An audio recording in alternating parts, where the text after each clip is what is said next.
Tja, wie geht nun Russland in die Verhandlungen über einen möglichen Frieden für die Ukraine? Dazu aus Kiew unser Korrespondent Christoph Wanner.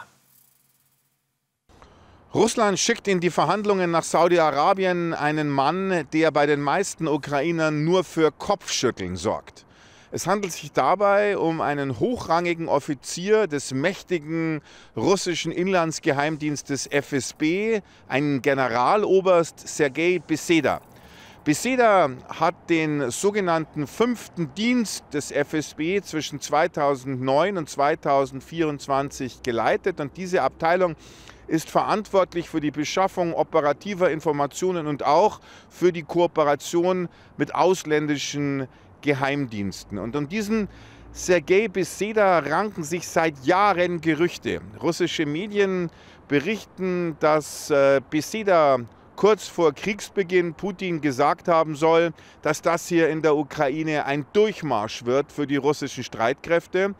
Und dann berichten russische Medien weiter, soll Beseda wegen dieser Fehleinschätzung in Ungnade gefallen sein. Nichts dergleichen ist wohl der Fall, denn heute ist Sergei Beseda einer der russischen Verhandlungsführer in Saudi-Arabien. Für die Ukrainer ist das ein rotes Tuch, vor allem für die ukrainischen Geheimdienste. Kirill Budanov, der Chef des ukrainischen Militärgeheimdienstes GUR, hat gesagt, dass Beseda der Ukraine nur Probleme bereiten würde.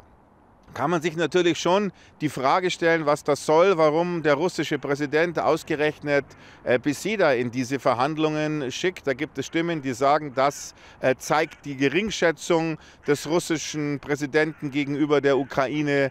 Das russische Kriegsbloggerportal Zwei Majore spricht davon, dass das schon fast Sarkasmus sei. Es kann natürlich auch sein, dass das reiner Pragmatismus ist von Putin.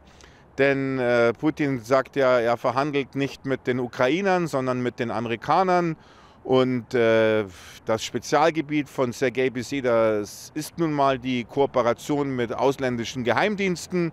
Und Putin hat ja auch gesagt, dass es nur Frieden geben kann, wenn die Amerikaner aufhören, die Ukrainer mit Waffen zu versorgen und auch mit Geheimdienstinformationen.